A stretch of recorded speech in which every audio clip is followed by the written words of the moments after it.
In this video, I'll show you how you can change your Facebook page name.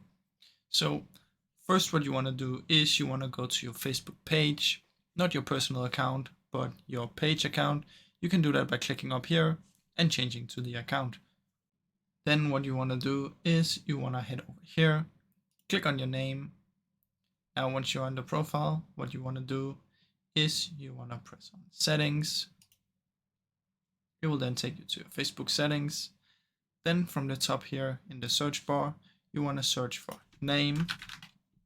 So come in here, press on name, and then you'll be able to see your name right here.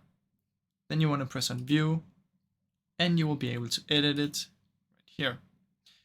Now you can change the name. Just keep in mind that when you change it, you cannot change it again for the next 2 months.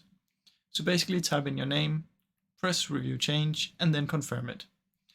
That way you have now changed your Facebook page name. Now I really hope you enjoyed this video, and if you did, please leave a like and subscribe, as it helps me out a ton.